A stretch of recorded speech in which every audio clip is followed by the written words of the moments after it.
Call to order the October 21st, 2025 meeting of the North Andover Planning Board. If you could call roll, please. Kay Kelly, Here. Sean Kepler. Here. Callahan, John Simons. Here. Eitan Goldberg, I'm here. Peter Boynton. Aye. All right. Continued public hearing, Stonecleve Road, map 104, lots 139, 140, 141, LRC Builders. Application for planned residential development, special permit and Article 8 supplementary regulations, Part 5. Planned residential development and Article 10 administration, 194.10.7 of the North Andover zoning bylaw. The applicant proposes the construction of a private roadway and 3 single-family dwelling units serviced by wells and septic system. Property is located in the R1 zoning district. Okay, Jean, go ahead. Why don't you tell us what we're doing today? Yep, so there's been several updates since the staff report posted on Thursday afternoon. As a reminder, the project consists of 3 undeveloped parcels of land totaling approximately 13.31 acres of land located on Stonecleve Road. The locus is across from Barco Lane with Duncan Drive to the rear of the site. The application has been filed with Natural Heritage, and the land is identified as priority habitats of rare species and estimated habitats of rare wildlife. I'm told tonight that Ben Osgood has received a comment letter from Natural Heritage, which he'll submit. It will have some conditions on it, and I'll include that in the next packet. Stormwater review, as I indicated in the staff report, had begun. At the time of posting, a response hadn't been provided. That was actually provided today. It's been included in the agenda link, and I'll carry it forward to the next meeting because people likely didn't see it. So with the update and response to stormwater, a revised plan set was also submitted today. The engineer has reached out to the Department of Public Works, both Tim Willett because of the water line and John Borghese because of some of the proposed mitigation for stormwater. I'm told verbally that Tim Willett has approved the water line design. I have not heard back from John Borghese, the town engineer, yet. So again, we'll continue to try to get a written response from each of those by the next meeting. Concern was raised over whether there'd be enough water for the proposed wells to serve the 3 homes. That's kind of moot now because we've pivoted to a water line to service the homes. There was also concern raised about the existing catch basins in the right-of-way not functioning properly. The town's engineering department took a look at inside the catch basins. Some of the sumps are approximately 50% full, and they've been added to the catch basin cleaning list through the Department of Public Works.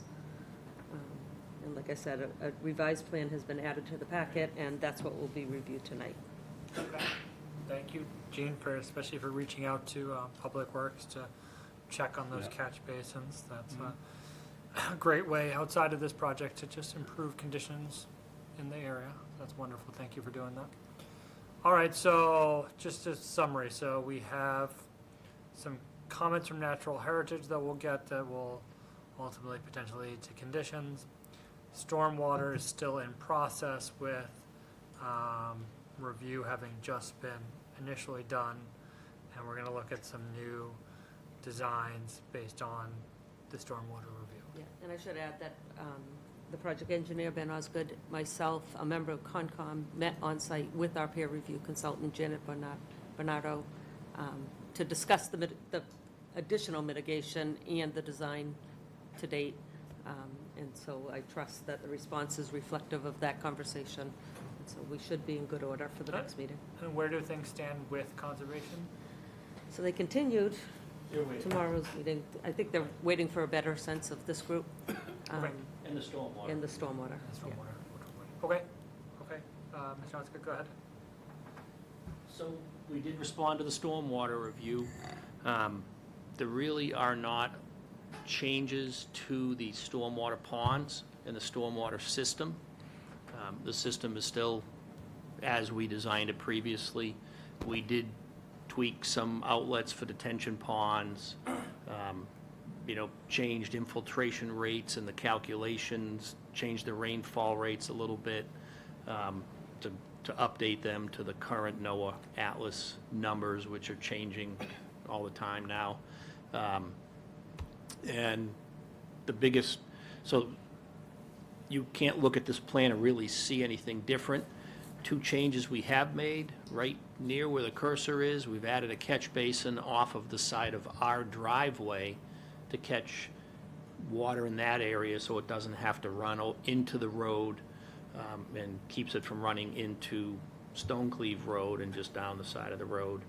And we've added a berm right in there that part of our site visit, the main thing that I wanted Horsley Witten to look at was the existing condition along the road and how it affects the abutter, Mr. Adams. And she agrees. The road basically is crowned, and then there's about a 2-inch drop off the side of the road, and it slopes away from the road. So the water that runs down Stonecleave Road never gets to the catch basin, which is right at the corner of his driveway. So it runs into his yard, and then down the grass to his driveway, runs over the driveway. So we're adding that berm, and that's what we need the Public Works Department to approve, the installation. The berm is in the right-of-way. It's in the right-of-way. And it leads it directly to this catch basin? Right. it's So we would undirected. just install it off to the side of the existing pavement. We'd widen the pavement enough to support the berm, put in a binder coat, put in the berm and patch with a finish coat in front of the berm. And that would keep the water on the roadway and prevent it from going into his property. I also wanted her to verify the topography. Currently, there's a big area of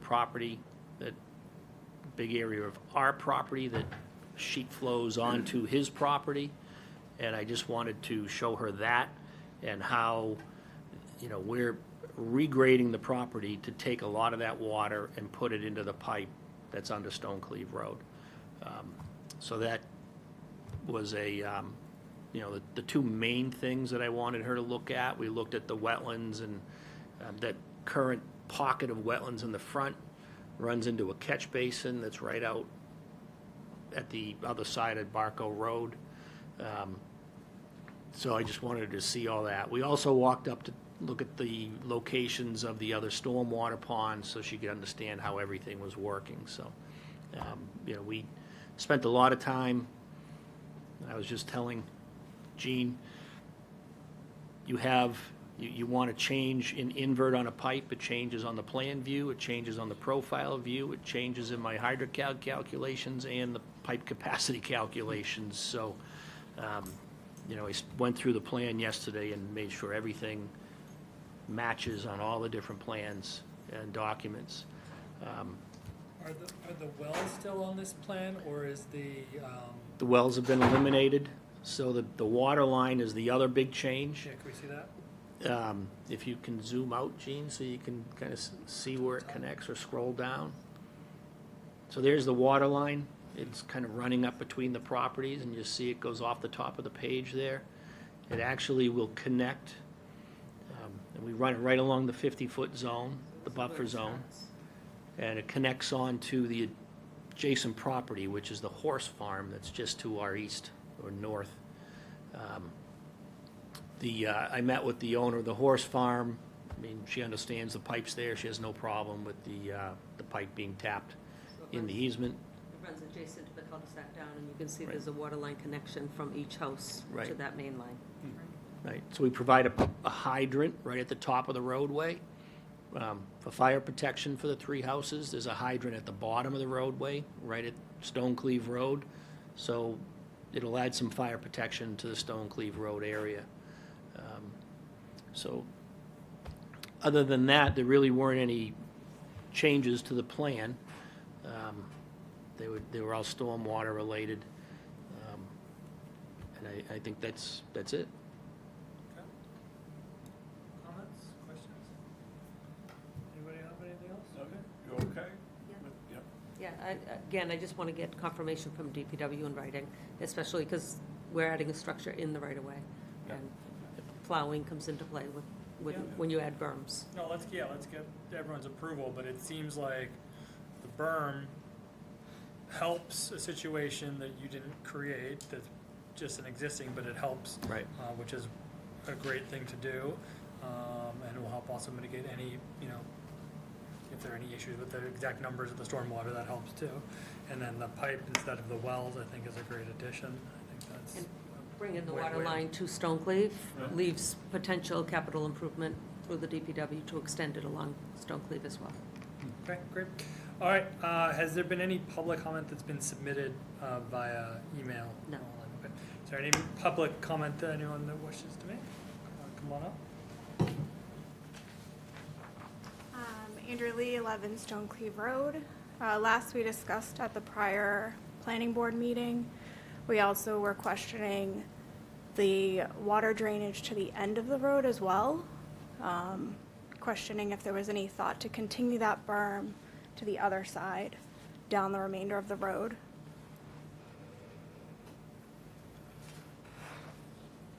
I too have flooding along my entire driveway, and the water does not go down to the actual drainage system easily. The road is an entire bump, essentially. So questioning if that's something that can be looked at either by the Department of Works or, That's in the right It's away. an off-site improvement that would have to go through the Department of Public Works. Yep. So yeah, that would have to be separate from this. You have to talk to DPW about that. okay, so not part of this in the event that the water is not draining to the other side of the property correctly. Gene, is the town engineer aware of these existing problems? He's been sent the site plan, Ben's reached out in email to try to get comments back as well. So, I mean, you can take a gander down at 11 Stonecleve and see my entire driveway has been eaten up by the water. over And I there. also conveyed the comments that were submitted saying that the catch basins are being bypassed and that they didn't think they were functioning correctly. And like I said, they went out and inspected the catch basins. They're functioning when water gets to them. So I just put it, I'm gonna say it, I hate to say this, it's gonna sound rude, but I put a ticket in and I just hope for the best. Is that how this works with the Department I mean, of it's Public a- Works? It's a broader issue of when does the drainage that is supposed to occur or other things related to roadways don't work as well as they should. It's not really our jurisdiction, but it's a real issue and people that, I think the you know, are concern is pretty- to the, not to cut you off, but to the, I'll say, not the other side we were addressing, but to the far side, that is also all water in there and wetlands as well. So depending on your drainage, is that gonna end up overflowing just as much? And then we've already got problems on the road with the existing drainage today. I don't know, Peter, you usually have an interesting perspective on these issues that are related, but they're not directly part of the issue here, and how do we deal with them, you know, in the town? I mean, the drainage issues are legitimate issues, I just don't know how they best get addressed. They're not within our scope completely, but how do we get DPW to pay attention to Well, it? Would it be possible for the planning board to pose that question to DPW? Yeah. What is the best way to deal with this? Can you advise us? I mean, they're cooperative, but it just seems to me they should take a holistic view, I hate that word, but, you know, a comprehensive view of the situation out there, and, you know, if they can't resolve it in the short term, they should say so, but let's respond, Right. at least, because it's a legitimate concern that you have and your neighbors have. We do. Let's It is get on also, the it is table.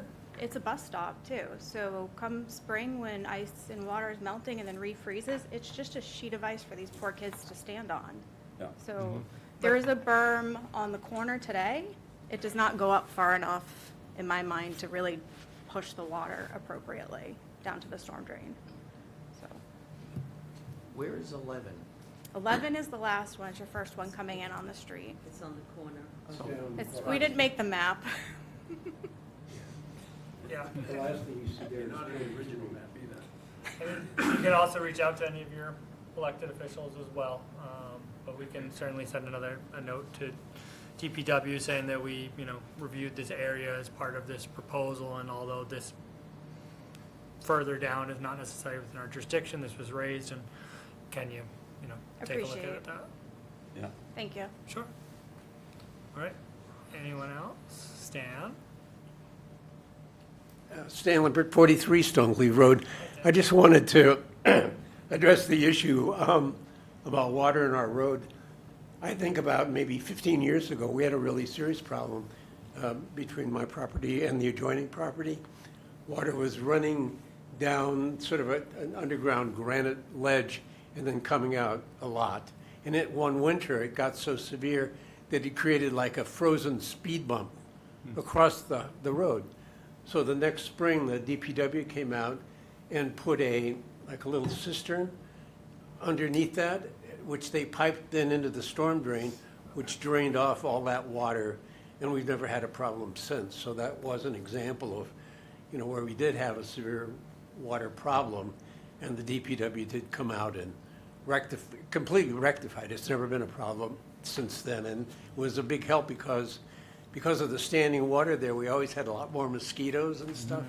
Now we don't, so that was a big help. So I just wanted to Okay, say that. thank you, Stan. All right, anything further? Sure, sir, come on up. Brett Fulton, 162 Stonecliff.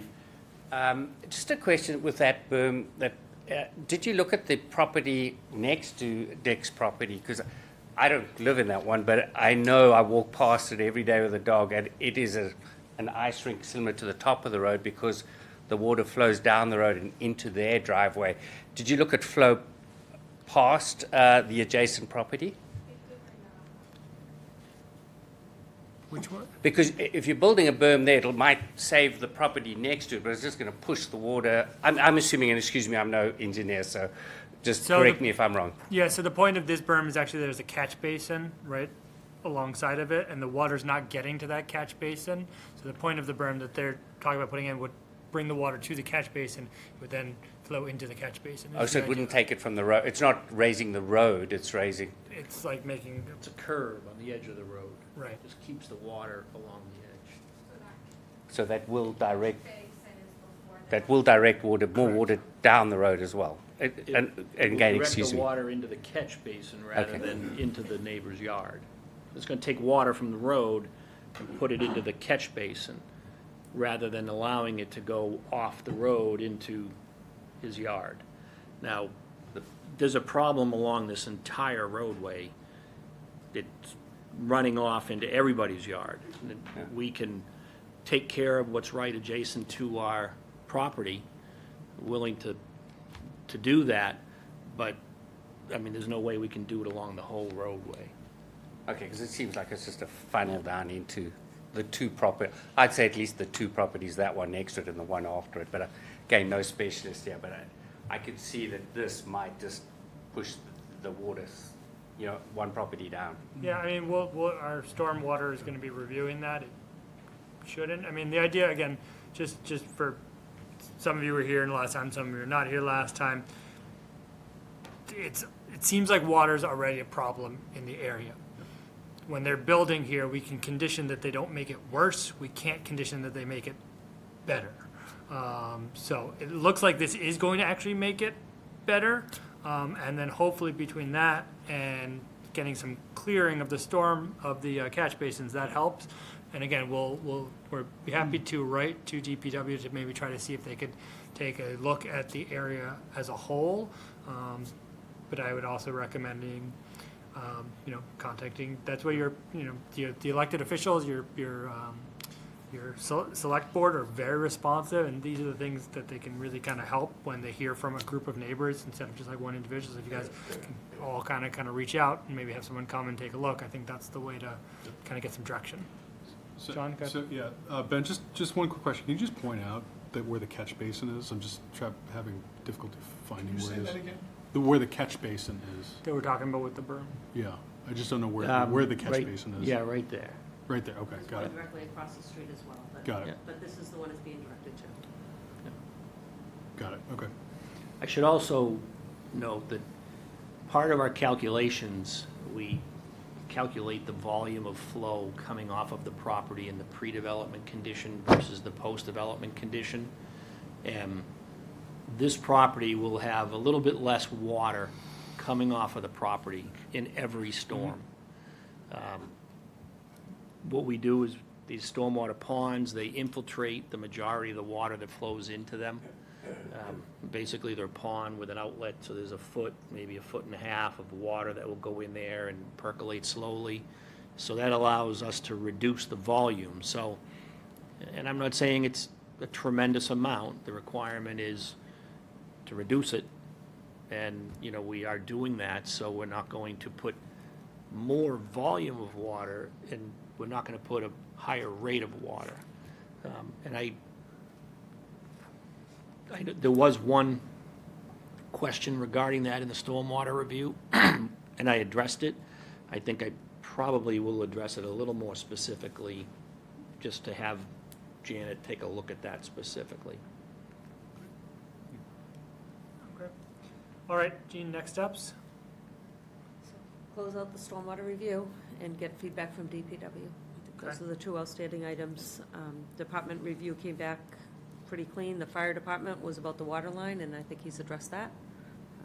This is before conservation, but not before zoning.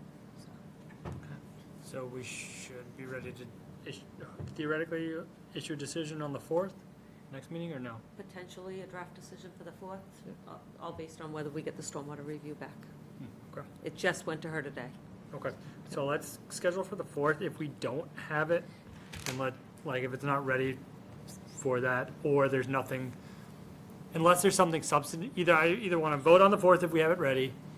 If it's not ready, let's continue it, or put it on if there's something substantive we need to address, if there's an issue that cannot be Yeah. resolved. Based on DPW's feedback or something. Right. If there's a DPW issue or a stormwater issue that's not resolved, then let's put it on and discuss it. Otherwise, I either want to have a decision for the 4th, or if everything's not ready, let's continue it out. I just don't want to come and not have anything to talk about.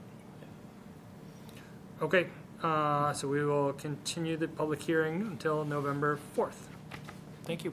Chair, and Oh. we're going to send some kind of correspondence to the person responsible for the greater Yes. stormwater issues. Yeah, we'll do that once we're done, though. I like to do that once we're done with the project, just in case other things come up. Okay. But yes.